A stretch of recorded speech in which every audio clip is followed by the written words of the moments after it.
noba unganomzi othi xa ujonga ngokwakho woyika ukukhomba ngenxa yobudlavu bakhe. Kodwa namhlanje ndizothi kuwe unayo indawo ilungiselelweyo.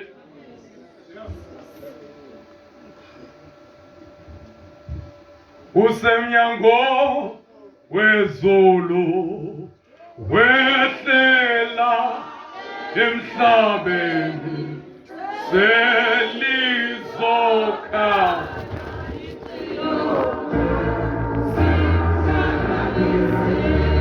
uYesu uyabuya owezulu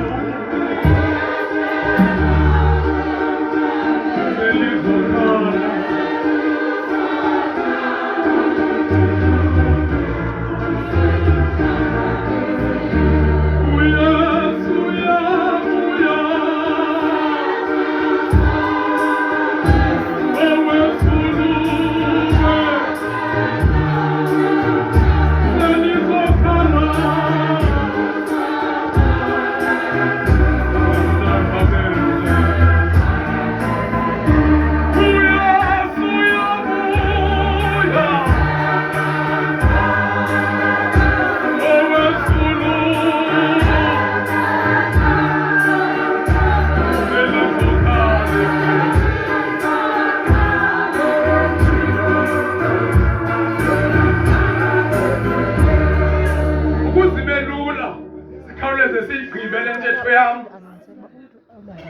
noka ndikhangeleki njengomfundisi obhorayo noba yeka abantu sele bediniwe. I-8 minutes indilungele. Mandithathe uLazaro noDivas ukuze ibe clear lento ndizama ukuyicacisa apha yoba uyaphi umuntu kwakuphela ubomi kwakufika ukufa. Ndilungisa laa nto abantu bathi atom yayo usezulwini, atom yayo ngumoya, atom usekhabhathini kuloo sibanibani. Kukhona indawo ekuthiwa yiparadesi, kube khona indawo ekuthiwa yiHadesi. Ziindawo ezo zombini ezilungiselelwa abantu abafileyo. Nendawo esilungiselela ukuyolinda kuzo. It's either ulungiselela ukubheka eHadesi okanye ulungiselela ukubheka phi eparadesi. Kodwa ziindawo ezizombini zokulinda abantu abalele ukufa. Ingathi andiva kakuhle. Ngifuna ndithi nakubhubhani ezulwini ndiyanazi. Nakubhubha niye endaweni yokulinda.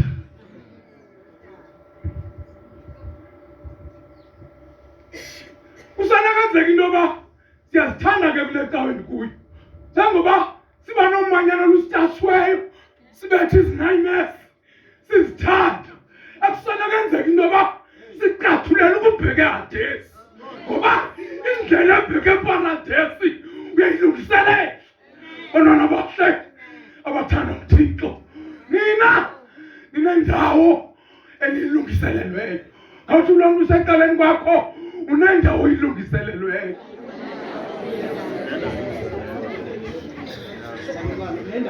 Ngenye imini sisesixekweni maMnkosi, ndivumela amadodana aseqawukeni sekethe kwa-1333.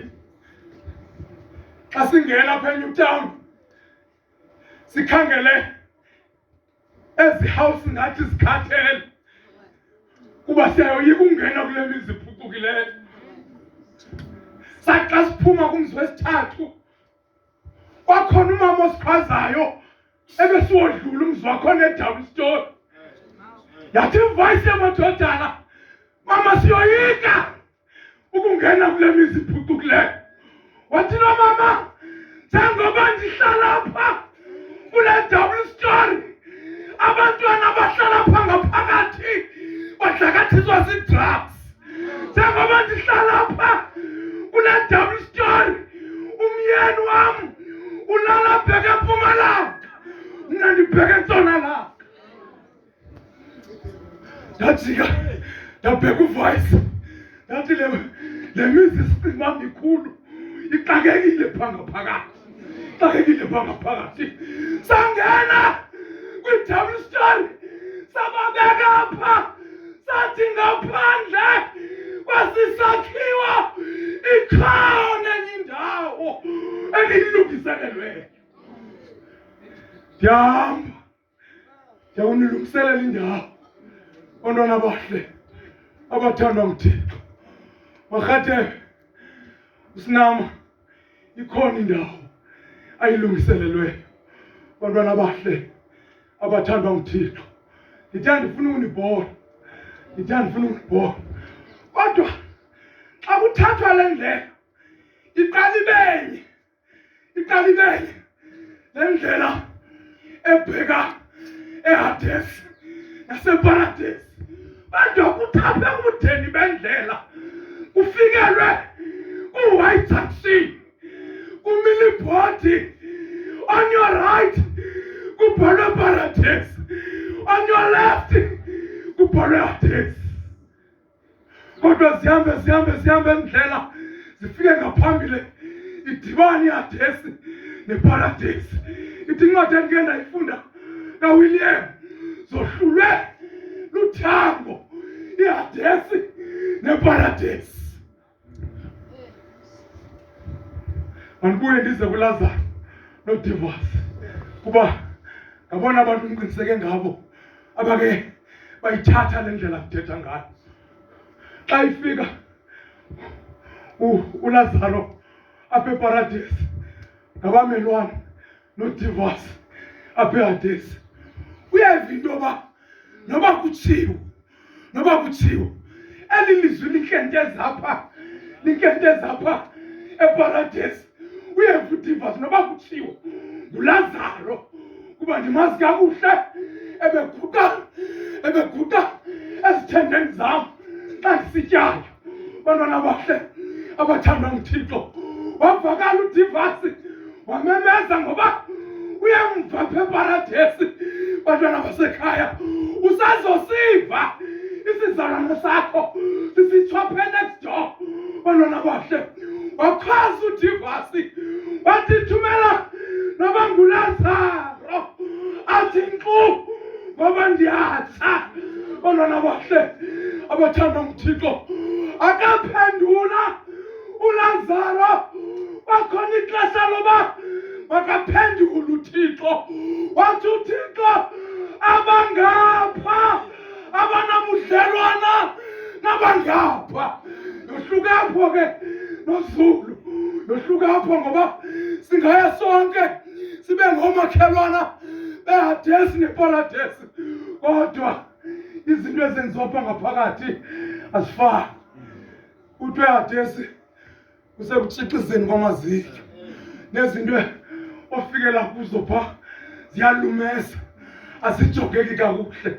Bantwana abahle, ndinomfanekiso womngoma xa bevuma apha eParadesi. Ndiyakulangazelela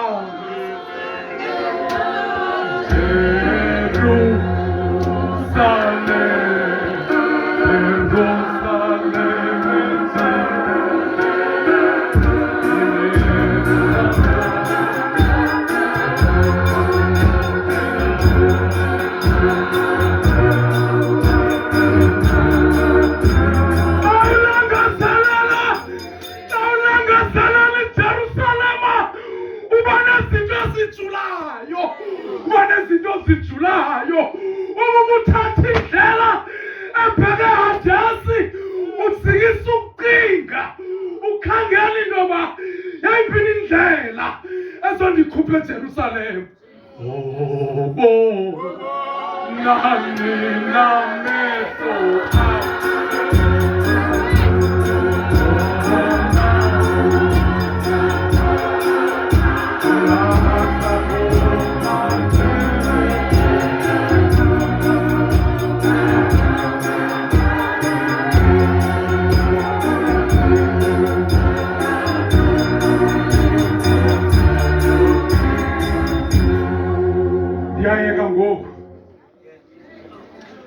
Ukhona amadoda azalwa omabini phakuthi.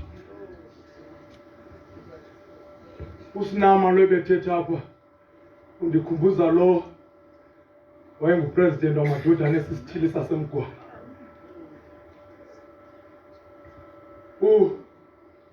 Ukhona amadoda phakuthi ebezalwa kunye kodwa engahambi indleleni. Kuba kuyenzeka nizalwe kunye kodwa nihambe kwiindlela ezahlukeneyo. Ikhona indawo eniyilungiselelweyo, bantwana abahle abathanda uThixo. Bayakhutshwa ke ngokuthenjwa, maMnkosi, la madoda omabini. Enye ngumfundisi, enye liphantsula nje endibona into yoba fanuba libufana nosinama lo. Alinayo into ehamba igoba, ihamba ivova xa ihamba apha endleleni. Bantwana abahle abathanda uThixo, molweni ecaweni, molweni ecaweni. Xa besendleleni ngapha ngakuthiye kulayitshe ezimoto kuthiwa zigulugulu. Andani bikhona nigulugulu apha entsimbini. Bantwana abahle abathanda uThixo, uyawuqonda kumcimbi wabantu xa besehlika egulugulwini. Ngamanye amaxesha ukhondaktha wegulugulu ude abe nekasa igcinileyo ukuze bathi abantu xa besehlika apha egulugulwini ayibeke ukuze abantu abehla egulugulwini banyathele ekasini. Molweni ecaweni. Ayisingumama ubephala lencwadi, ayisingumama ubephala lencwadi, ayingumama ngayithethi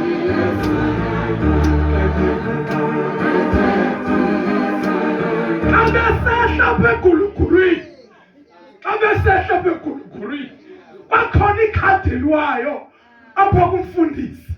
Walikhona umntakwabo walifaka epokethini, kanti likhadi lokulinda eparadesi.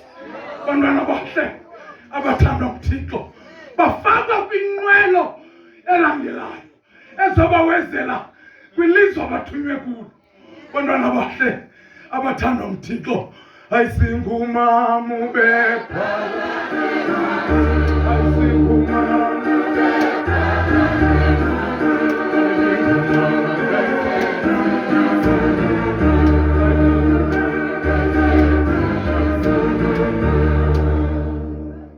xa besenqwelweni elandelayo ihambe nje umzuzwana yabhukuqeka inqwelo. Wafa umfundisi, wafa nomntakwabo. Benza isiko ke lo muntu ofileyo, bemka babheke endaweni yokulinda.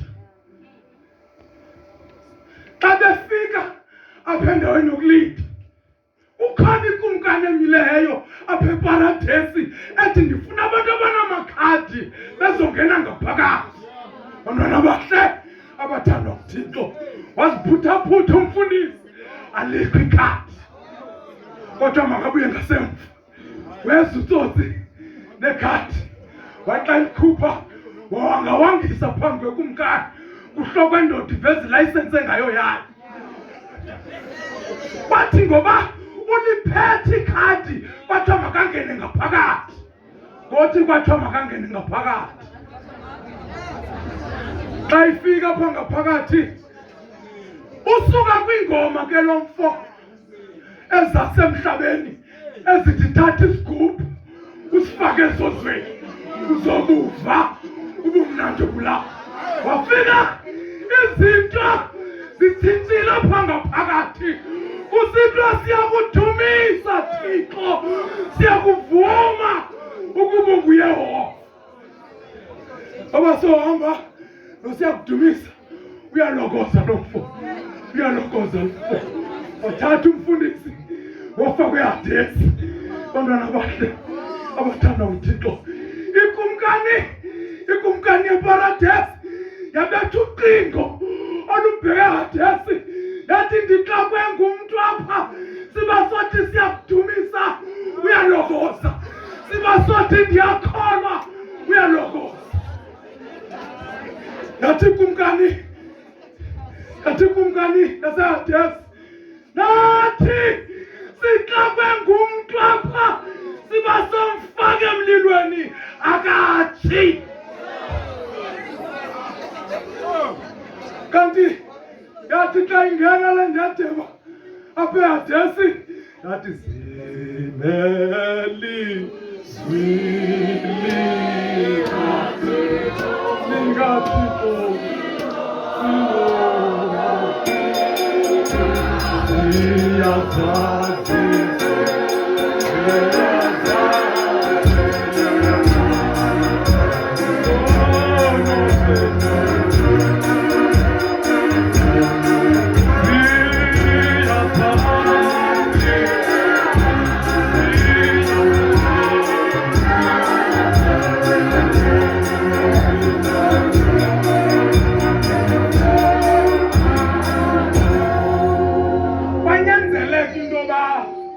makuthathwe indoda ibifakwe eHadesi ngoba eHadesi nifakana ngokwenu. Uyakuthatha umuntu akubeka esifubeni kanti ekobe emqolo nje akunyonyozela. Kodwa namhlanje vuma bakwenyanya abantu.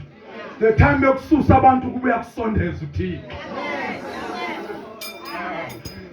Kuba sikhonza uThixo sithanda sonke. Ada ukuthande noba sokuyimeko ukuthi xa uvela batsika abantu. Kodwa kuxoxa uThixo ngoba sikhonza uThixo sixolayo. Kwathatha indoda ibiseHadesi yasiwe eparadesi. Kwathatha indoda ibiseparadesi yasiwa eHadesi.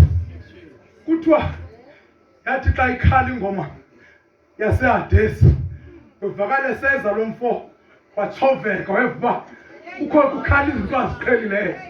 Abantwana abahle abathandwa nguThixo, abantu abahle abathandwa ukuthi angena itakataka lo mfo emane evova xa kusithiwa nizomdola omunye noma kunye umngandala kusenga wangena choveka lo mfo ngoba ungena kwikhaya lakhe. Abantwana abahle ikhona indawo esiyilungiselelweyo. Abantwana abahle abakaThixo nobilizwe lingakufaka eHadesi kodwa uThixo ukulungiselela iparadesi ukukhupha eHadesi akufake eparadesi.